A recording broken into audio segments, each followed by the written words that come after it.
और क्या। कौन पागल है जिसने मेरे ऊपर कूड़ा फेंका? इस भिखारन की इतनी हिम्मत, इसने मुझे पागल बोला। इसको तो मैं बताती हूँ। अबे ओ, तेरी इतनी हिम्मत, तूने मुझे पागल बोला? तेरा दिमाग तो सही है। What is this behavior? Are you blind? You can't see. I'm sleeping here. English? ये तो बहुत पढ़ी लिखी है। और तुमने मेरे ऊपर कूड़ा फेंक दिया। दिमाग ठीक है तुम्हारा? देख, मेरी मर्जी, मैं जहाँ मर्जी कूड़ा फेंकूं। और तू बता, ये कोई जगह है क्या सोने की? मेरी मर्जी, मैं जहाँ भी सोऊं। हाँ, ये कूड़ा फेंकने की जगह है। कूड़ा फेंकने के लिए डस्टबिन बना है। कोई सिविक सेंस नहीं है क्या तुम्हारे अंदर? अबे ओ, तू ज्यादा जुबान नहीं चला रही है। तेरी अंकिता, अब तो रुक जा, मेरे हस्बैंड ही बताएंगे कि तेरे से कैसे डील करनी है। सॉरी मैम, हमसे गलती हो गई। वैसे आप यहाँ क्यों सो रही हो? घर कहाँ है आपका? मेरा कोई घर नहीं है, मैं यहीं रहती हूँ। अब पूरी बात क्या ही बताऊँ मैं आपको, बहुत लंबी कहानी है। अबे ओ, तेरी कहानी सुनने का ना टाइम नहीं है हमारे पास। जो मेरे हस्बैंड बोल रहे हैं ना, चुपचाप बता चल। अंकिता, मैं बात कर रहा हूँ ना।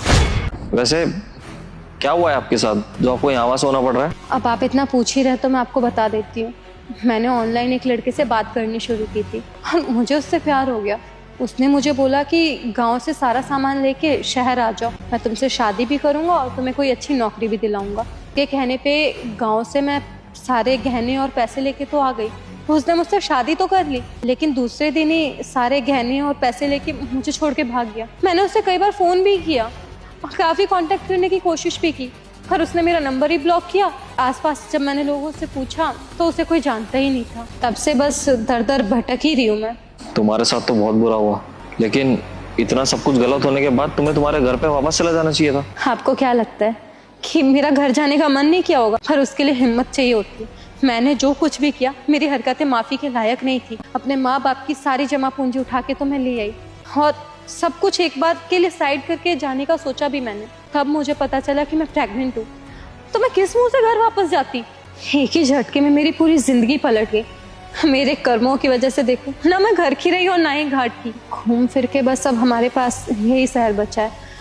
जहाँ जगह मिलती है वहीं सो जाते हैं। वाकई में तुम्हारी कहानी तो बहुत दुखदायक है, लेकिन इतने बड़े शहर में अब तुम सरवाइव कैसे करोगी? क्या करे साहब, अब रहना तो पड़ेगा ना।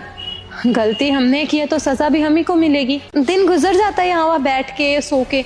जैसे शाम होती है किसी मंदिर या गुरुद्वारे में चले जाते हैं, एक वक्त का खाना भी मिल जाता है। देखो, तुम लड़की हो और यहाँ वहाँ अकेले भटकना ना तुम्हारे लिए बिल्कुल भी सेफ नहीं है। वैसे एक बात बताओ, जब तुम कुछ बोल रही थी इनसे तो इंग्लिश में बोल रही थी। कितना पढ़ी लिखी हो तुम? साहब, ग्रेजुएशन कर रखी है हमने। अच्छा जी, ग्रेजुएट हो तुम। वैसे तुम चाहो तो मेरी कंपनी में रिसेप्शनिस्ट की जॉब कर सकती हो। हाँ हाँ साहब, क्यों नहीं। अगर 2-3 दिन आप हमें काम समझा